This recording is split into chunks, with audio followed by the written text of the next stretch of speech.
Hey guys, what's going on? DuffKing56 here, back to continue my Let's Play of Wanderstop. Welcome back. I'm very excited to bring you this episode. One, because we're making the most complex tea that we've ever brewed before. And two, we get to continue this lovely game.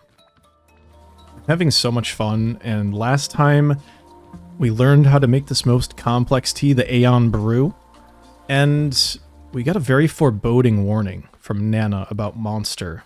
That she has potential, that we try to not steer her down the wrong path.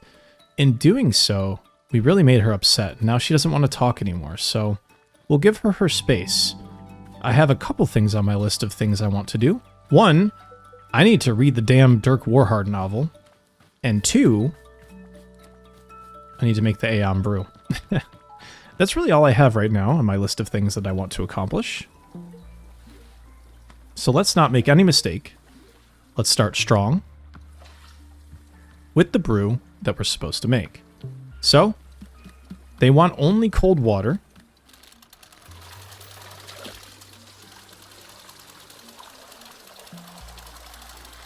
We're going to make as much as possible. Alright. And we have to do everything in order. So I have everything written down, but I'll show you. Cold water, dupe shroom, and this has to be in order. So the dupe shroom, the Vapor Sprout, the Color Swap Puff Pot, the Blue Loop, a T-Ball, waiting 1 minute, and then another T-Ball. So, let's start with the Dupe Shroom. Where's our Vapor Sprout? Is that next? And I'll double check too. Vapor Sprout. The Color Swapped Puff Pod.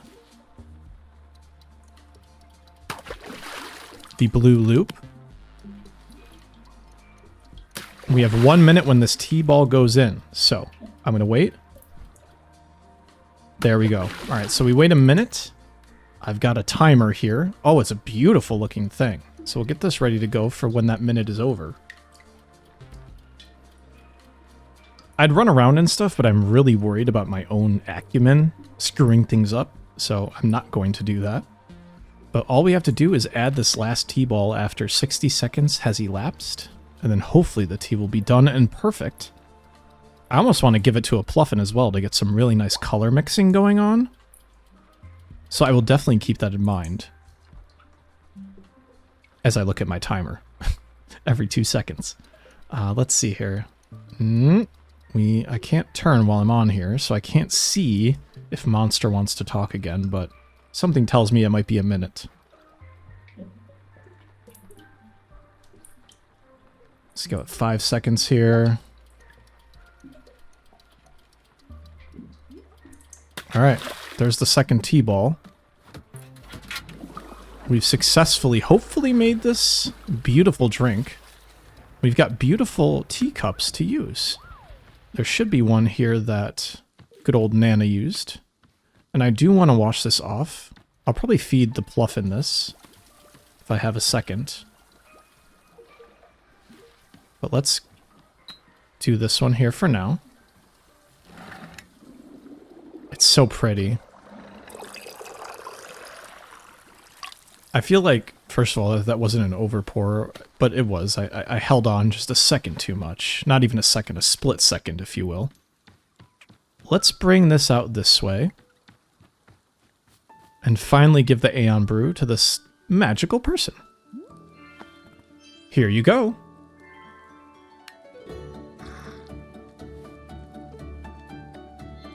Cha! Ne'ers be so loved a brew as such. Aeon Brew it does, some. I'm sorry? No sorries, my love. All's begotten, most kindness indeed. 'Tis brew most m'lovely, a call upon her dreams. Light begotten light, rest. Very most grateful for it, love. What brings you to this forest? Ah, callings upon lovely tree woods. Solace of old Aeon come forth toward quite often like. Can't helps it, no. Couldn't stop so truly wanted. 'Tis tree woods most coveted indeed. To your feelings, it yes? The pullingness, my love? It stirs my heart. Pullingness? She feels it too? The pulling? The ripping? 'Twere pieces of myself removed from, made fragment. Feels it all about here, it does. Yep. Why is there a pullingness here? 'Tis ever ancient, this, far as back it goes to near the solemn one. It is most needed the fragmentine, necessary like, a binding of all's every stuff, together, yes? Pulls apart what keeps together, ere 'tis only true knowing. Oh. My love, it's your face, most wondering, cloudy like 'tis. Ah, but wondering's eases blessings, yes? Shan't be deeper worsening, 'tis worries, no? Very much unkind friendly that. Ere, love, let's us be looking upon picture instead. 'Tis a most joyful in. Oh, how pretty. D'ye sees? The very home-dwelling maid myself, pun old Aeon. Ah, sweet friendly like. A most ancient home-dwelling 'tis, but most loved, warm-hearted be the dream space, chia. Ah, yes, there within's the making. So's indeed. Ah, she catches me going on and on. A favorite of pictures, this. You'll take it, won't you? A bestowal kind. A gift. Sure, thank you. Well, thank you. I appreciate it. I love her bows. They're really pretty. Dreams, my love. Dreams are at the call. Lovely sweet, may they settle in, kind? Sure. Let me get rid of your cup for you. But basically she was saying that the woods have this pullingness that we know that separates you from you, but showing a sort of true self, which is very fascinating. So, we have a few things to do here. We have our froggy glass, which we will pour some Aeon's brew for. One of the pluffins. We have 4 people we want to give this to. One being that beautiful, magical person over there. Ugh, Boro, I just had a terrible conversation with the kid over there, monster. She, I want to help her, but I can't. I see. Yes, children can be quite difficult to help. Truly, they are little minds of their own. But Boro's glad that you are at least trying your best. Is there anything I can do to calm her down? To just settle her? Well, it is possible that she... Oh, goodness. What? Over there, by the eggs of the forest. I believe she's taken something of yours. Damn it. What is she doing? This keeps getting stupider and stupider. I think I should go out there and track her down. I don't want her to hurt herself. I see. Would Miss Alta like Boro's assistance at all? No, I started this. I'll be the one to fix it. Very good. I am understanding. I wish you good fortune on your forest rescue expedition. Thanks. I'll be back in a bit. Why, Miss Alta, have you brought Boro a cup of tea? Yes, this is for you. Wonderful. I do feel compelled to chase her right away. But I also want other things to do in here. Well, well, it's a cup of Aeon brew, exactly as Boro remembers it. Yes, I'm being taken back to that dizzying ceremony. It's almost like a dream. Boro spent nearly a week amongst the people of old Aeon, and what a people they were. So very intense about everything, intensely friendly, intensely passionate. I am being a fan of passionate people as any reasonable tea maker would. But after a week, I was rather needing some time off to stare at the wall and do nothing. Hope that our friend from old Aeon enjoys the drink. To Boro's taste, it is a perfect recreation. Oh, I'm so glad for that. Honestly, I think he'll understand if we remove this. So let's change it out with that beautiful dreamscape. And we can put our photos back over here. Seems like some of those are missing, which is fine. It is what it is, you know? Let's wash this. Well, and since actually time is like stopped there, we can probably feel comfortable leaving her out there for 2 seconds. Because it seems like the forest will just let us in when it wants to let us in, and time passes as it sees fit. So let's bring this to one of the pluffins. I think we should indulge last in this drink, so it makes me happy to do so. Take our time. Alright, whoever gets it, gets it.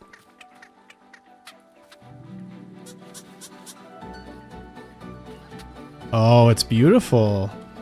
I love it. I hope you like it, Mr. Pluffin. So let's clean this. Drink our own spot of it. Of course it's this one. I didn't want that to be the one. I wanted this to be the one, because it's really cool, and we got it from Nana. So we should represent when we can, you know?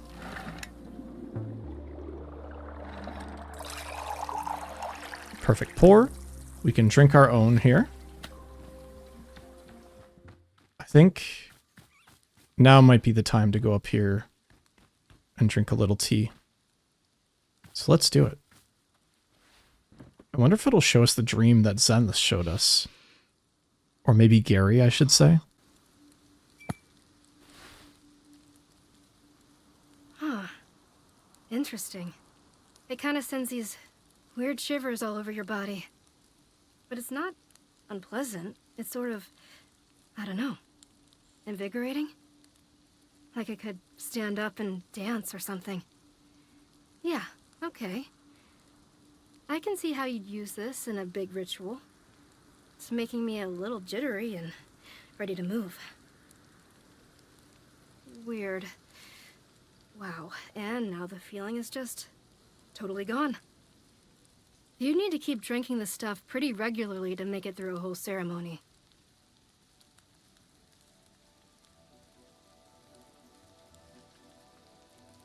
I really like the mysticism that is hinted to, like all these ceremonies, these different drinks that make you feel different things. It's very nice. It just reminds me of like, you know, it's like whirling dervish shit, you know.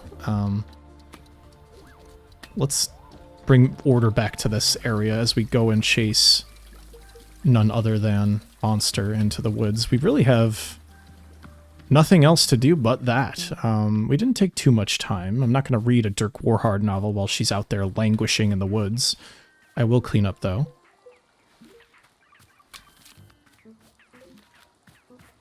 It's probably been more than an episode, and probably one computer crash since I've ran around here and cleaned up, but that's fine. We need to go in the woods to save and make... Well, we don't even know if we need to save her. She could be good.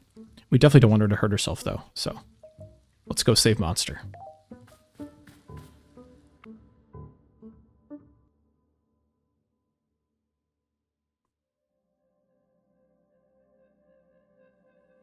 Monster! Monster, where are you? I'm an idiot. Keep moving, Alta.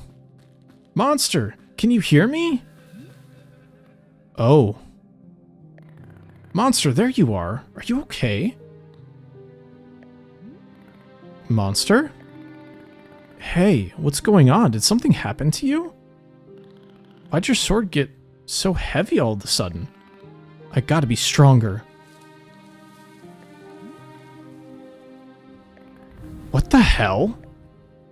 Yeah, I can do it. I can do it. I'm strong enough. You see? It's my sword. I'm the one who deserves it.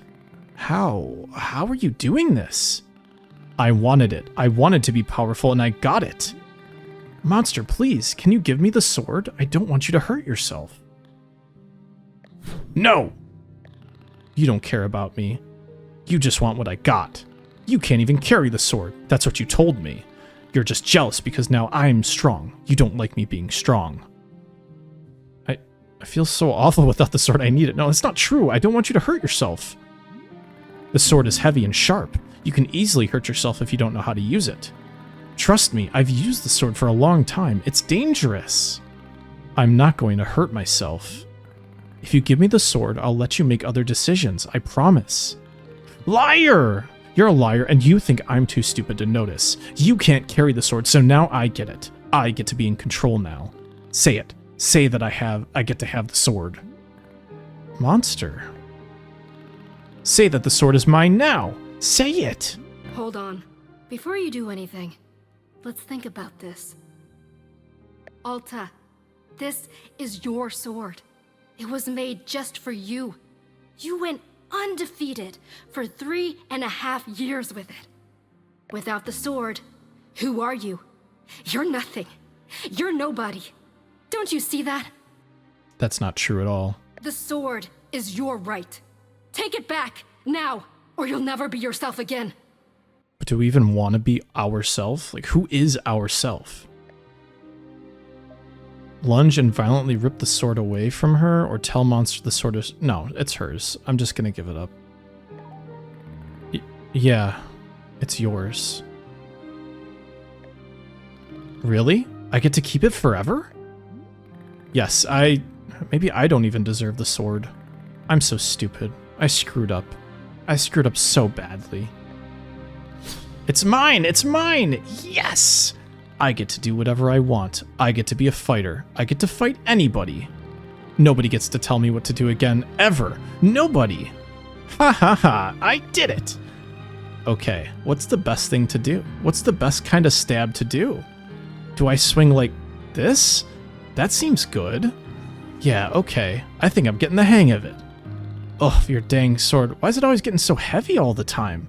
I'm just trying to do a stab. Does she see this? Oh god.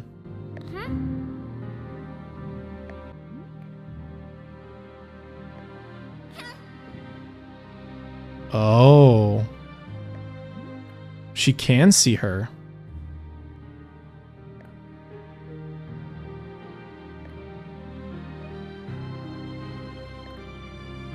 It's myself, too. She's distracted. This is your opportunity. This is your chance to take back what belongs to you, Alta. No. Please, don't let someone else take something that's a part of you. Talk to the frightened voice that looks like monster? Yeah. I want to save her.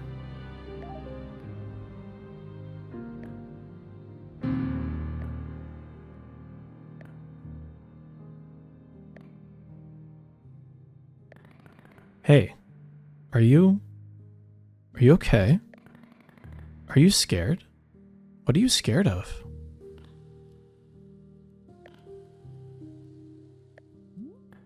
Her? Why are you scared of her? She's going to do something stupid. What do you mean? What is she gonna do? It's just everything. Everything she does is bad. I have to watch her all the time to make sure she's not being stupid. Did she do something to hurt you? She made everyone go away with how dumb she is. She made Annabeth and Noah go away. And Tessa. She made Mom and Dad abandon us. She's just so out of control. All the time. She's nothing like you. Well, I mean, Monster, I'm not as in control of myself as you think I am. You're not? But you told me... You said how hard you always work to be in control. That's what you said. Yeah, I sort of stretched the truth a little bit there. Honestly, I said a lot of that because I wanted you to think I was cool. You did? Yeah, and maybe I used to be really in control at some point, but lately I feel confused. I feel scared and alone. I've done everything right, everything I was supposed to do, and I still feel so scared. I don't get it. I don't get why I feel so alone. You know what? I think that's probably how she feels too. Alone. Hey, I have a really big favor to ask you. Could you try your best to trust her? What do you mean? She's smarter than you realize, I promise. But you have so much power over her, she'll do anything you say. She,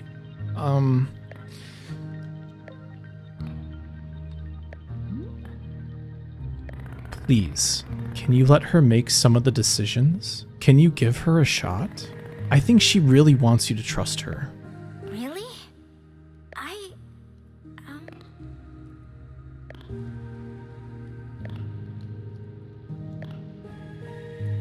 You really wanted me to think you were cool?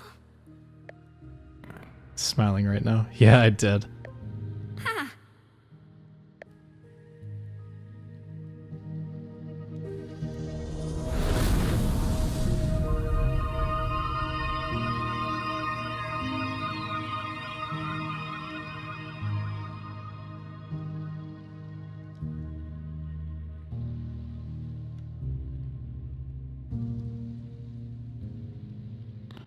Hey.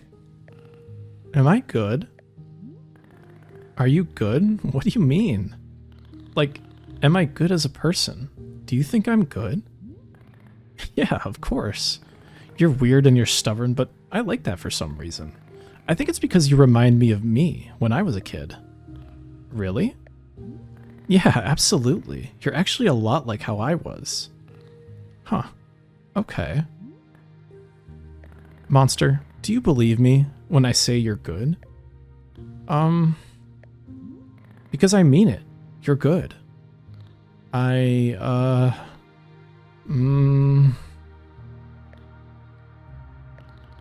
Yeah, okay. I believe you. You do? Yes, I do. I trust you. I trust you, I trust you, I trust you. I'm good. Good. I knew she was gonna... I knew there was gonna be a hug here. I mean... there. Will you stay with me? Can you promise not to go anywhere? It's okay. I trust you. Aw, she's falling asleep. Come on, monster, you're tired. Let's go back. Hey.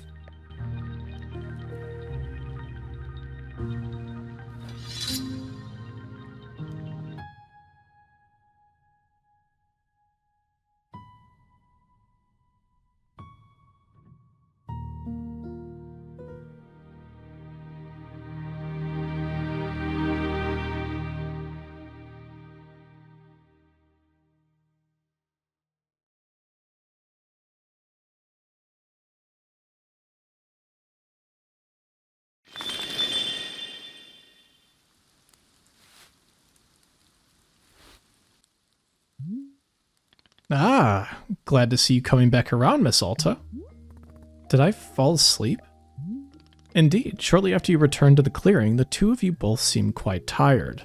I put your sword back by the tree stump as always. Is Monster okay?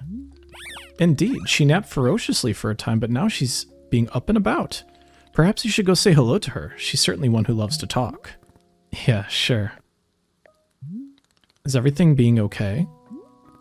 Boro, earlier you were telling me about how the forest works. When I was out there just now with Monster, I could feel my inner voice talking to me. She told me to take the sword away from Monster, but I was able to choose not to.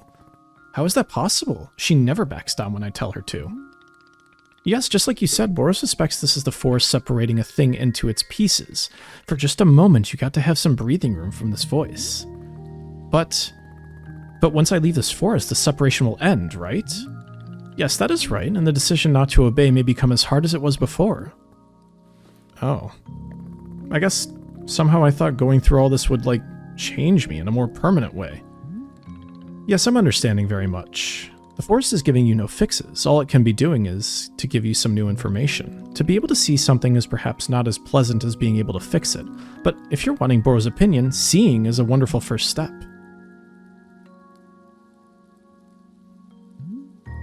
Well then, the shop needs our care as ever, and I believe I will take a look around. I'm wishing you well as always, Miss Alta.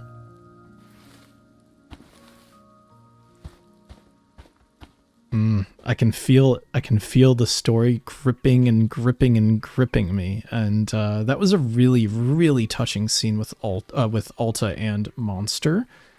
It's one that I definitely predicted the second I was going into the forest that I would be walking out both with her and my sword, and that I would be able to carry it, but I didn't want to voice anything. You'll just have to trust me much like I trusted Monster, right? So without further ado, let's run up to our library and do a reading. A very special reading. Perhaps the final reading that we do of the last Dirk Warhard novel that we have access to. Bullets Forever. Bullets Forever, a Dirk Warhard novel. It had happened. The unthinkable had happened. Dirk Warhard was dead. How had such a tragedy come to pass? It all began exactly 2 weeks prior. Dirk Warhard had just successfully concluded a top-secret mission to eliminate the world's #1 terrorist, Richard McElevator. Technically, every mission Dirk Warhard engaged in was top secret, yet Dirk Warhard was also the single most popular and beloved individual on Earth, with all of his exploits cataloged extensively in a quarterly review magazine. The quarterly review magazine, Warhard Weekly, also included supplementary materials such as fashion model foldouts of Dirk Warhard and reader quizzes like, where would you Where would Dirk Warhard punch you to kill you instantly? Readers of the latest Warhard Weekly would learn of how Dirk Warhard had defeated the world's #1 terrorist, Richard McElevator, in a thrilling high-speed boat fight. The fight didn't actually take place on a boat, more so it featured Dirk Warhard literally lifting a boat out of the water and smashing Richard McElevator to death with it. Dirk Warhard had never killed a criminal with a boat before, and the sheer thrill of it blew his mind. In fact, days later, he was still riding a breathtaking high. Yet by the weekend, his adrenaline had cooled off, and the reality began to sink in that it was an experience he'd never again get to relive. After all, Richard McElevator had been the world's #1 terrorist. The next best thing Dirk Warhard could accomplish at this point was to crush the world's #2 terrorist with a boat, and that just didn't light any sort of fire in his soul. For days he languished in a cruel depression, tortured by the joys of a life he'd never get to relive, and at last, after 2 full weeks of despair, Dirk Warhard arrived at an ingenious realization. If he were to die, then he would be able to travel to the afterlife, where he could once again defeat the world's #1 terrorist, Richard McElevator, in a high-speed afterlife boat battle. Thus, Dirk Warhard set out on a high-stakes, life-threatening mission to die. This effort proved more difficult than expected. He had spent decades training his skin to resist bullets and building up spiritual karma to resist the magic of voodoo effigies. He drank poison every morning, guzzled poison as he was going to bed, popped poison pills periodically during missions. A doctor once said that his body was more poison than water, and that made Dirk Warhard so happy that he shot the doctor right in the kidneys. Why not the liver? That's what helps with poison. Anyways, in the end, he decided to think himself to death. Dirk Warhard made it a point of pride to never think too hard about anything, and so it was perhaps the only way in which he was truly vulnerable. He began by attempting to spell long and complicated words, yet discovered that he was a natural genius at spelling. Then he decided to invent entirely new, much more complex words to spell, and found he was a master at that too. Finally, he decided to invent and spell the single longest word imaginable, and that's what finally got him. The word was so long that it took him 2 weeks to spell it, after which time his brain gave out and he died due to sheer hatred of letters. The last thing he yelled before blackness consumed him was, "Hell had better rule." Oh, that's so hard. When Dirk Warhard came to, he was lying in an old wooden ferry floating down a gray river surrounded on all sides by heavy brown mist. The stench of death hung in the air. Standing next to Dirk Warhard in the ferry was an ancient-looking boatman, a frail and bony figure covered from head to toe in tattered black cloth. The boatman propelled the ferry forward with a spindly wooden oar and groaned as he rowed. Her. After some time, the boatman looked down at Dirk Warhard. Who? Oh snap, are you Dirk Warhard? The boatman began to tremble with excitement. Oh my god, I'm such a big fan. You're a freaking legend around here. A lot of the people I ferried were killed by you. And indeed, as Dirk Warhard looked around the underworld, he could see it was packed with perished souls, many of whom he had killed either intentionally, unintentionally, or both. He recognized many of the evildoers he'd put away, villains whom Dirk Warhard felt a moral responsibility to eliminate because they had wished harm on the everyday common man. But he had killed a lot of the everyday common man too. Janitors, doctors, improv comedians. Ah, the comedians are back. Dirk Warhard pursued his passion for violence with eyes unclouded by discrimination or class distinction, and in this sense, he was the most moral human to ever live. He recognized the souls of many political envoys and ambassadors whom he'd murdered, peaceful people whom he'd specifically been assigned to protect. A small voice in the back of his head wondered why he kept getting assigned to protect peaceful political envoys, but he easily crushed the doubts with his unstoppable mind, another victory for freedom of thought. This is so ridiculous, I love it. Dirk Warhard took some photos with the boatman and signed his copy of Warhard Weekly, and then the two of them proceeded down the river. As they went, still more recognizable faces of people he'd eliminated passed by, many of the handlers who'd been assigned to him on missions, lovers of all shapes and sizes, cashiers who'd accidentally given him too much change back, driving instructors administering his driver's license exams. Dirk Warhard had tried to get his driver's license many times over the years, but his driving was so precise and so extreme that every driving instructor who'd ever ridden in a car with him spontaneously exploded from the thrill of it. His lack of a proper driver's license continued to be a point of friction between him and his agency, and at last they passed by the face Dirk Warhard had been searching for all along, Richard McElevator, the world's #1 terrorist. Look at him standing over there, so smug and secure, thinking he's safe just because he's dead. Dirk Warhard boiled over with rage. He leapt from the ferry, then in midair he grabbed the ferry out of the water and smashed it down upon the Richard McElevator's head. The ferry splintered into 1,000 pieces, and Richard McElevator, the world's #1 terrorist, was eradicated completely from all planes of existence. The boatman who'd been thrown from the ferry when this happened began hooting and hollering and pumping his fist. Yes, bro, yes, just like that. That's how we do it in this house. And for his part, Dirk Warhard felt the same rush of pure bliss as he'd felt during his previous boat kill. The same joy filling his soul completely from within, and he knew that the adventure had all been worth it, until a figure of pure light emerged from the heavy mist. This being was impossible to describe. It felt to Dirk Warhard like a figure from a dream he'd forgotten long ago. The being was impossible to directly perceive. When Dirk Warhard tried to look at it, he felt only a sense of balance and equanimity. From the center of this being flowed the essence of all things, of light and dark, of the beginning of time and the end of creation. This being both existed and did not exist, and when it spoke without speaking. Dirk Warhard, said the being of light, you had come to the land of the perish, and you have destroyed a soul. You have eradicated life not just from the mortal plane, but from all existence. The being floated in all directions simultaneously, illuminating the landscape. All things are bound by eternity. Even in this place, life is merely exchanged in a continual transfer of energy. It is this perpetual movement of life, its ebb and flow, which gives rise to consciousness. Your own consciousness depends on this life energy. To destroy it is to threaten existence itself. Now the being of light coalesced into a single form and stood before Dirk Warhard. Come, Dirk Warhard, I extend to you my friendship and my knowledge. Your power is so immense, I ask you to employ it in the pursuit of true compassion towards others, for there is no power so great as that which stems from a place of genuine love. I wish this for you. Let us walk together, and I will show you the balanced nature of eternity. I will grant you insight into the compassion which binds our... But the being of light was cut short, because Dirk Warhard had punched it directly in the groin. This was a shock to the being, because it didn't even know it had a groin. How? How is this possible, it said. I am the infinite. I have no body parts. I am not... Dirk Warhard punched it again, square in the nuts. The being of light doubled over in the most extreme pain it had ever felt. How? This is impossible. Now Dirk Warhard throat chopped the being of light. It gasped and sputtered for air. I don't breathe. How?